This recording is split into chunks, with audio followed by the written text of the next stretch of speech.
What's up, y'all? I'm your host, Timbo King, and this is the Timbo King Live Show. On this episode, we're going to go on location and interview attorney at law Robert A. Celestin, Esquire. Stay tuned.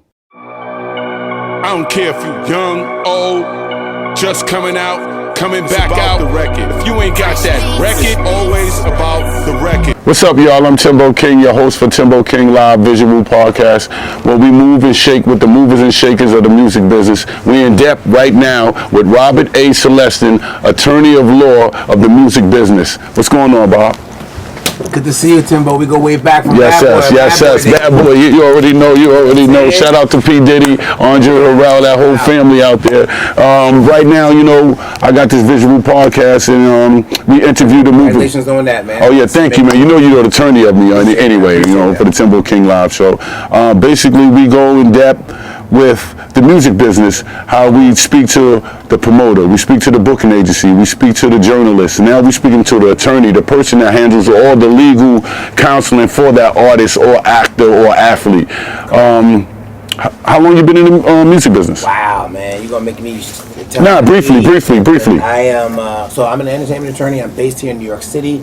I've been practicing for almost 30 years. 30 years? Yes. What college you went to? I went to Yale University. Oh, man. Majored in psychology and philosophy. While at Yale, I was also a DJ on the radio station WYBC-FM, and I took a course on black culture, ironically taught by a white professor. And the premise of the course was that American culture is created by or very heavily influenced by black people.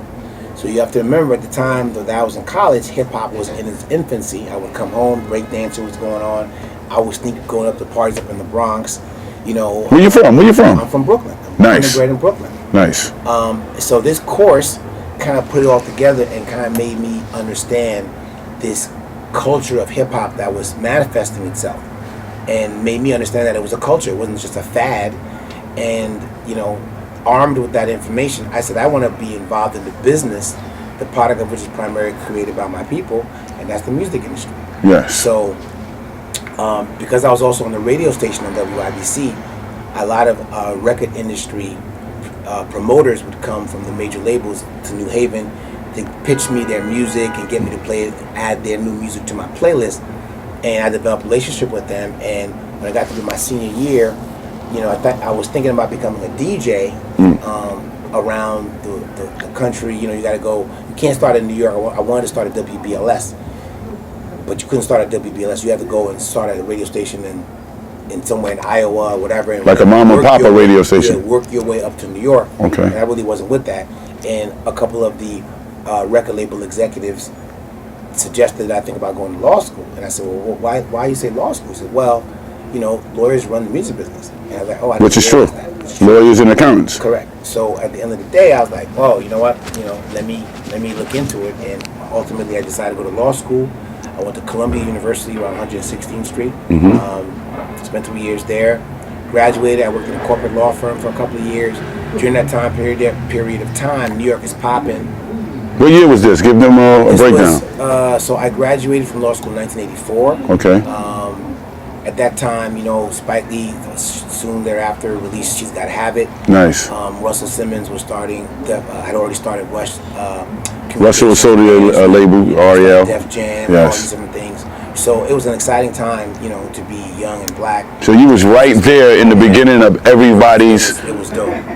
introduction.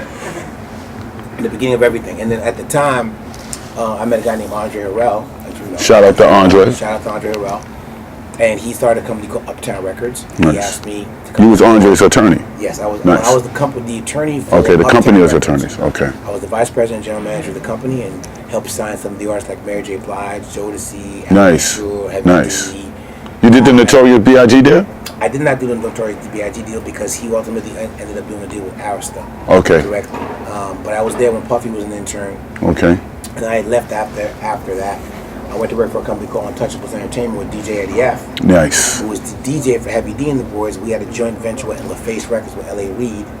That was Arista as well, right? That was, yeah, they had a deal through, no, they didn't have a deal through Arista. It was through, I forget the name of the company they were with. But they had a joint venture, and We signed. We had an artist named Donnell Jones. We had a Yes. record Intro. We had a record Nice. called Pete Rock and CL Smooth. Came You're involved with a lot of musical geniuses. Yeah, You did the legal side. Was there, with some really, groundbreaking artists, So music business change. The physical world to digital world. I had a meeting with you when you had a meeting with Flyboy Dada not too long ago, and you told him A&R used to stand for Artists of Repertoire. Right. Now it stands for? Arithmetic and Research. Okay, now arithmetic and research is based on? Numbers. I mean, at the end of the day, record labels are looking to see what kind of quote-unquote buzz you're creating online. How big is your Social media. Social media is very, very important. As a matter of fact, if you want to get more information, go to this website. It's called howtogetarecorddeal.com. Okay. It's howtogetarecorddeal.com. You hearing it from attorney Bob Celestin himself, or you young talent out there, go to howtogetarecorddeal.com. Pardon me for cutting your wisdom off. No problem. There, I have a webinar that I did called "The 5 Mistakes Keeping You from Getting a Record Deal." And during that webinar, I talk about how A webinar. That's something different. Online webinar, absolutely. Well, it's like a website seminar. It was like it was me talking about the music industry. Webinar. That's nice. I sent out some information. I'm sorry you didn't hear about it, but next time check my Instagram. You're gonna see Oh, it. yeah? And you logged on, and I talked about, it was called "The 5 Mistakes Keeping You from Getting a Record Deal," and we talked about the 5 reasons artists that are trying to get record deals are not getting record deals, and how they can try to overcome that. And in the process of the webinar, I talk about how the music industry changed, especially in 2000, Okay. 1999, 2000, where this kid created this software called Napster. And Napster came out, and if you remember, Napster allowed people to, once you get a record, you put it online, and everybody can share it. Yes. So that caused the record industry to lose a lot of money. And The decrease of record sales. ridiculously. And a lot of record labels went out of business. A lot of lawyers went out of business. Couldn't big major companies fight Napster at that time? They ended up suing Napster. Okay. Which was ironic because Sean Fanning, the guy who created it, first came to the record labels to try to work out a deal with them. At first. Who was the label he went to first, you He know? went to all the major labels. Okay, and they denied Say, him. here's an opportunity, here's another way to release records, and they didn't pay attention. They were so stuck on the old business model, and then next thing you know, it came back to bite them in the ass. So you think if the labels would have did a deal with him then, it would have been a different type of situation now? Absolutely. It would have been better? It would have been better. Yeah, I mean, at the end of the day, Much better than what it is now? Yeah, I think so, because again, the problem with today's music industry, although because of streaming, the music industry is back on the upswing, right? Streaming is really helping the record label show a profit.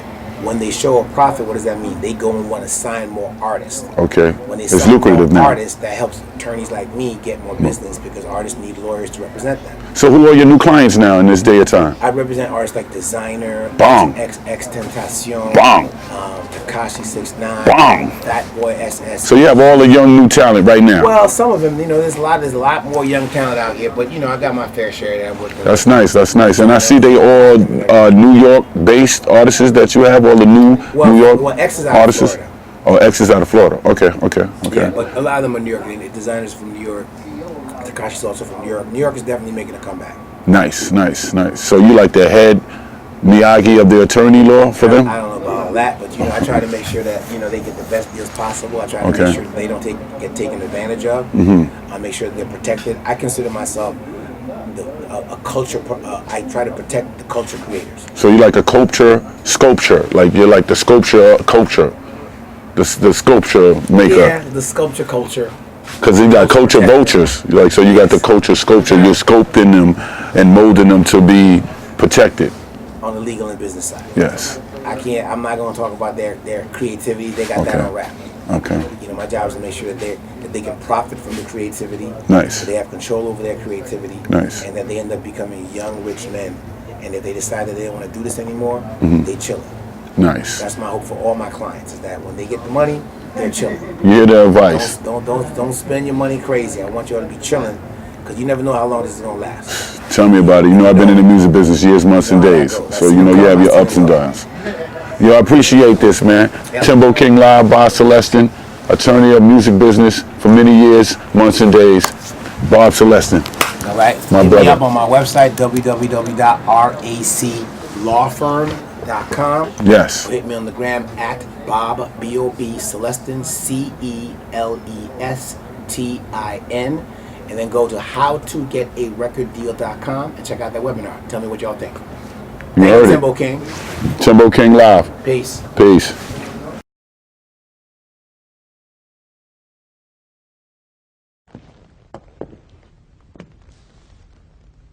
Let me tell you who to blame.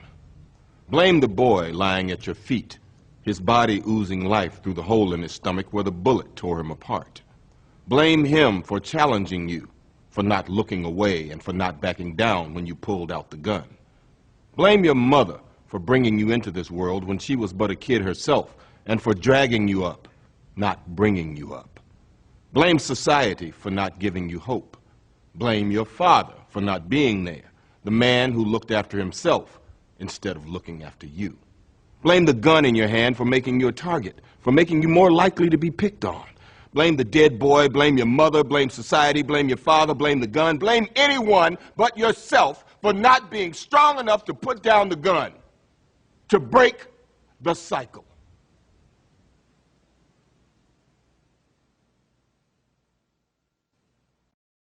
Welcome back to the Timbo King Live Show. On our second segment, on location, we're going to interview DJ Statik Selektah in his recording studios in Brooklyn, New York.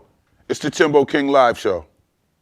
I don't care if you young, old, just coming out, coming back out. The record. If you ain't got that record, always about the record. What's up, world? Welcome to the Timbo King Live Show. I'm your host, Timbo King. Special guest, DJ Statik Selektah. What's up, my man? How you feeling, bro? Everything great. We in the Show Off Studios right now. Harley Hall's House of Hits. Okay. Harley House of Hits. That's your daughter's name, My daughter, correct? yeah. Nice. How long you been here? This room is brand new, like a week. Oh, this old. room right here? But wow, the Timbo other King room, Live, get the fresh room. Nice. the other room we call it the green room now because it's kind of like the show Well, spot. you marijuana? What do you have, dispensary in here? No, we just call it that because the lights are usually green, and a green room on television is like in the concerts and all that. So you wait before you go rock. So we keep all the fuckery in there, and here we making the music. And so I've been in this building for 3 years now. So Statik Selektah, you're originally from Boston? Yeah, I grew up in a city called Lawrence, and then Lawrence, okay. I moved to New Hampshire for like high school, and I moved to Boston for about 5 years. Like I lived in the center of Roxbury, Jamaica Plain. So you was a bully, a scientist? Nah. You was quiet? What? You was a go-getter? You was a player? I was a go-getter. Like I've been working since I was 12 years old. Like DJing since I was 14. 13. So you did your school, your school? I did the school dances and all that. 6th grade, my first school dance, and I was on the radio when I was 14. So I've been on the radio now for 22 years, which is crazy. Wow. Yeah. So you just been a voice jockey or a DJ? Not DJing. Like I've always hosted my own shows, but that's on satellite right now. That's the show. I've been on Shade 45 for 12 years. So what nights are those? Thursday nights, 7 to 9 p.m. Okay. Consistent. Yeah, 12 years. Okay. So production-wise, you have a slew full of production from what, 01, 02? 01 I got my first placement, but it was like I wasn't Who was taking it. My man Rex, REKS. And he's from? He's from Lawrence as well. Okay. But then I got like placements on KRS-One, Foxy Brown, AZ, a couple different things, but I wasn't taking it serious. Like that was happening by default because I was doing so many mixtapes that sometimes I'll make a beat and it would end up somewhere. But I started taking producing serious like in 2005. So you had a manager, somebody was shopping your production, or you used to see the producer? I'm signed to Rock Nation now, but prior to that, I've really handled my own stuff my whole life. Shout out to Fat Gary, who was like helping out for Fat Gary, shout. Shout out to Fat Gary. But I'm signed to Rock Nation now for management. Yeah. That's nice, man. That's a good look. So Rock Nation, you're going to do a tour with them with this They album handle you have everything. now? They handle all my stuff. So yeah, I've been on the road promoting it. It came out December 8th, my last album. So as a producer, your first pieces of equipment, what you had to I start had a off Gemini 12-second sampler. It was like, I bought it used, and it had like a glitch to it. So like I'd have a loop going, and it would just like change speeds for no reason. Wow. And I never figured out why I did that. So I got frustrated with that. Then I got a Roland 626 drum machine. It just sounded like some Run DMC shit. Like I couldn't even make 90s beats with it because it sounded so old school. And then this is like 95. And by the time, I'd say in like 2000, I started messing with MPC. Okay. Had that till about 2006. And since then, I've been strictly Pro Tools ever since for the last 12 years. Pro Tools? Nice. So you engineer, you mix and master I yourself? mix, master everything I touch. Like anytime you see my name on a song, not always mastering, because, you know, if it's on a big label, they have their own mastering people. But as far as mixing, I mix every record. Okay, okay. Who are the artists that you produce for? Eminem. Nice. Man, Nas. What Eminem record? Detroit vs. Everybody, and also Richard with Obi Trice. Nice, nice. Yeah, Nas. Publishing is Black lovely. Thought, Statik Selektah. J. Show Cole, off. Joey Badass. J. Cole? Action Bronson. Bronson Man. Nice. A lot of people. I could go on and on with that. MOP. So Terminology is your artist or your partner? or your... We came up together. You know, he's from the same city, and we've known Okay. each other since we were like 16. We were actually born in the same hospitals, like the Wow. same year. It's crazy. But yeah, I've been working. By the same doctor? You or something? Nah. Maybe, who knows? But that's why we called our group 1982 when we put out the projects, because we were both born in the same year, same place. It's crazy. But yeah, I've been working with Term since like 98. So is it true that you started experimenting with your parents' 8-track? Yeah, I mean, I just used to pretend I was on the radio, like when I was like 6, 7 years old, just sitting in front of an 8-track player. And even with the records, you know, my parents wouldn't let me play with records till I was a certain age, because you know they're so worried about getting scratched. And now my career is scratching records, which is ironic. It's ironic, right? But yeah. I always wanted to like be on the radio. Even when I had one turntable, I'd play a song. I'd be just sitting there by myself on a Friday night, play a song, do a talk break, put another one on. Like, So it was who just were your always influences on the radio that Funk make you Flex, nice? like Kid Capri, Nice, DJ Kid Premier, Capri. Stretch and Bobito. Nice, nice. A lot of the local cats up in New England, like the cats that were on 88.9, like Fax One. And Clark Kent was on before him. So you did radio in Boston? or- Yeah, I did. Shout out to like Clinton Sparks, Chubby Chub, G Spin. Like Chubby Chub, nice. I was like, I carried Chubb's crates for years. Nice. And Chubby Chub, wasn't he the DJ for? Original Flavor. Nice, He used nice, to DJ nice. for Jay back in the day. Nice, nice. So you're still He in DJs contact for with 50 Chubb? now. Yeah, I talk to Chubb all the time. He's Nice, that's rocking my with boy 50 right now. there. Yeah. We're going to go into a commercial break. Timbo King live here with DJ Statik Selektah, Show Off Radio. Stay tuned. Columbine, Virginia Tech, Tucson, Aurora, Fort Hood, Oak Creek, Newtown. Newtown, Newtown.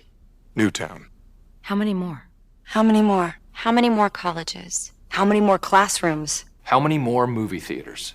How many more houses of faith? How many more shopping malls? How many more street corners? How many more? How many more? Enough. Enough. Enough. Enough. Demand a plan. Right now. As a mom. As a dad. As a friend. As a husband. As a wife. As an American. As an American. As an American. As a human being. For the children of Sandy Hook. Demand a plan. No more lists of names. It's not too soon. It's too late. Now is the time. Before we all know someone who loved someone on that list. No more lists. No more. Who they might have been, no more. If we had just done something yesterday. It's time. We can do better than this. We can do better than this. It's time. It's time. It's time for our leaders to act. Demand a plan. Right now. Right now. You! Demand it! Enough. Enough. Enough. Enough.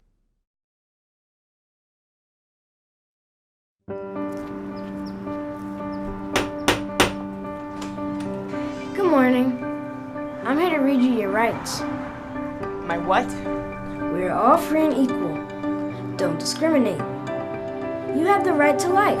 You have the right to life and to live in freedom and safety. You have a right to education. You have a right to your own things. You have the right to social security. You have the right to play. You have the right to democracy. You have the right to asylum. You have the right to take responsibility. And no one and nobody can take these rights and freedoms away from you. Why are you doing this? You have a right to know.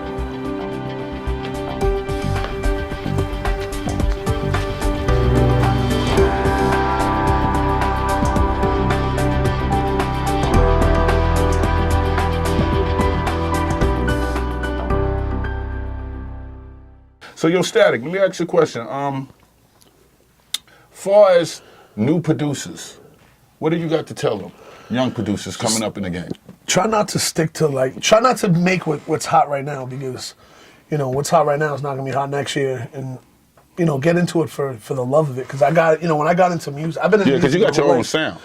Thanks, man. But it's very, you know, people compare it to Primo or like Dilla. Or no, you can hear the difference. I'm very influenced by them, but I do my own thing the same way an Alchemist is, or the same way, you know, the same way Primo and Pete Rock are influenced by Marley Marl, and then Marley was influenced by, you know, the people before him. It was like, you know, I just try to keep that torch going for the New York grimy sound, you know. But to the up and coming cats, just like try to be as original as you can, but stick to what you originally got into making music from. Because I know a lot of cats, famous ones, that are like not happy right now. Like they're successful, but they're making music that like the 12-year-old them would hate. And you know what I mean? Wow.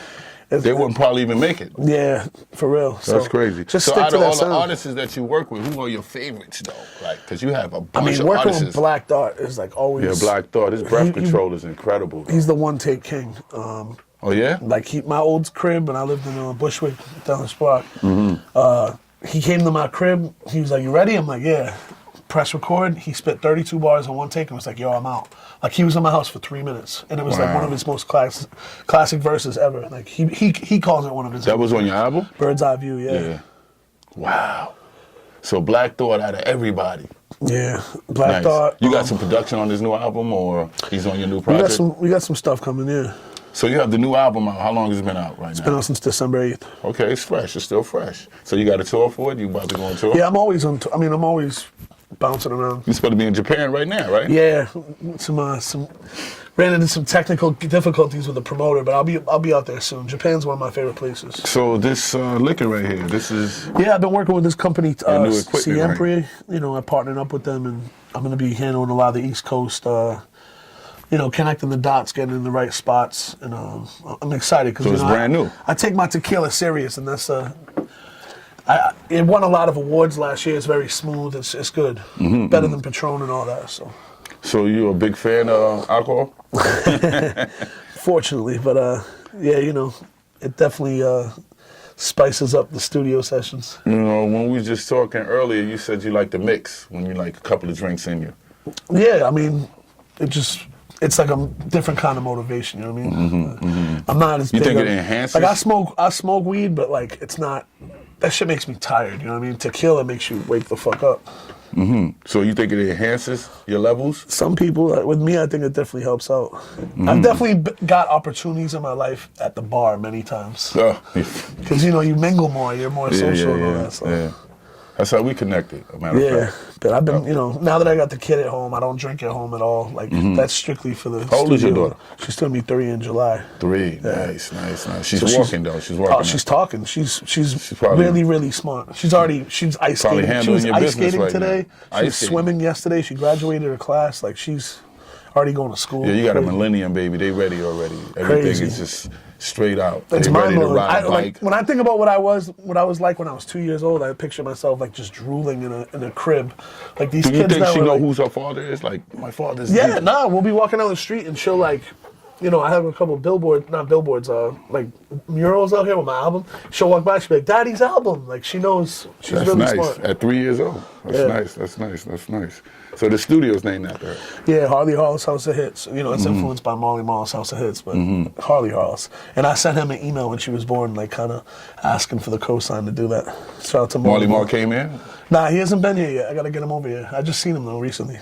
So I was actually DJing for Nas, and I was playing The Bridge. Recently? Yeah, at a private party. And Marley walks in the booth right as I'm playing The Bridge, and he's like, "Yo!" I was like, "Oh, that was a moment," you know what I mean? But this booth right here, this is a fresh booth. This is brand new. So no artists came in here yet? Nah. The kid, shout out to Astro Stro, he's been in there, CJ Fly, and I think that's it. Like I said, it's only been here a week, so. Nice, man. I'm trying to think. I think that's it. What kind of mic you deal with? Neumann. Nice. DJ Statik Selektah, man, it's an honor, man. Appreciate you, man.